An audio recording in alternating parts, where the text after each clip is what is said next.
جب کسی کو اقتدار میں لانا ہو تو 100 مقدمات ایک ہفتے میں ختم،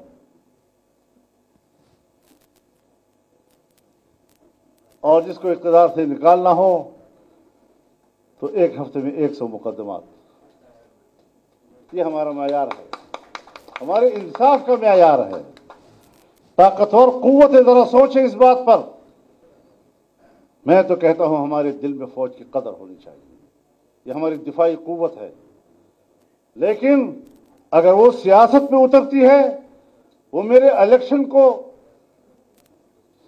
سپوتاش کرتی ہے، عوام کی رائے کو سپوتاش کرتی ہے، سیاست میں مداخلت کرتی ہے، دفاعی قوت ہونے کے ناطے مجھے حق نہیں پہنچتا کہ میں دفاعی ادارے کے اوپر تنقید کروں، لیکن اگر وہ سیاسی ادارہ بننے کی کوشش کرتا ہے تو کوئی کور کمانڈر کانفرنس کی قرارداد مجھے تنقید سے نہیں روک سکتا۔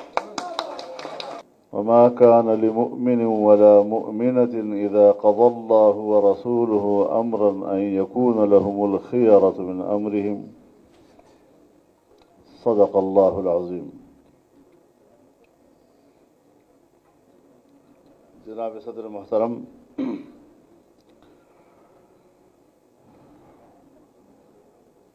دانشوران قوم، میں خصوصی طور پر جناب شیخ زکریا صاحب کا اور جناب عبدالحمید ڈوگر صاحب کا شکریہ ادا کروں گا کہ ان کی محنتوں سے آج ہمیں لاہور میں وکلاء برادری کے ساتھ اور قوم کے دانشوروں کے ساتھ اس مجلس میں بیٹھنے کا شرف نصیب ہوا ہے۔ میں آپ تمام حضرات کا بھی شکر گزار ہوں کہ آپ نے اس مجلس کو اہمیت دی، آپ تشریف لائے اور آپ نے ہماری حوصلہ افزائی کی۔ انشاءاللہ العزیز ہمارا یہ سفر آگے بڑھے گا اور اللہ کی مدد و نصرت سے اپنی منزل کو پائے گا۔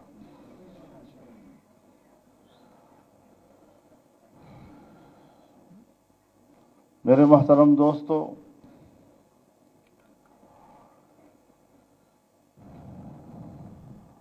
ضرورت اس امر کی ہے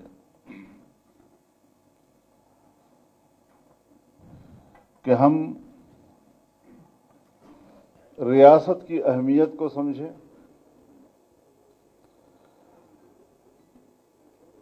ریاست کے اندر رہنے والی قوم اور اس کے مزاج کو سمجھیں،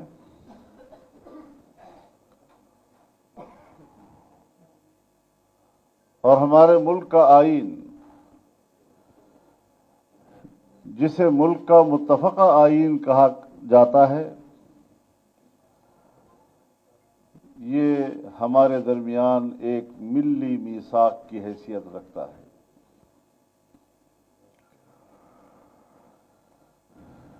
ایسے وقت میں یہ آئین بنایا گیا کہ ملک ٹوٹ چکا تھا،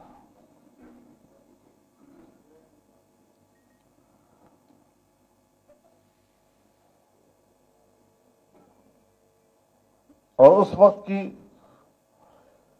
سیاسی قیادت نے جس وسیع نظری اور جس فراخ دلی کا مظاہرہ کیا، ایک دوسرے کے لیے گنجائش پیدا کی،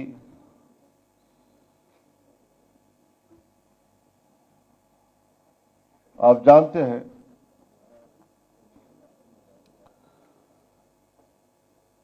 کہ جب فیلڈ مارشل ایوب خان کے خلاف سن 1968 میں تحریک شروع ہوئی تو ملک کی سیاست دو حصوں میں بٹی ہوئی تھی۔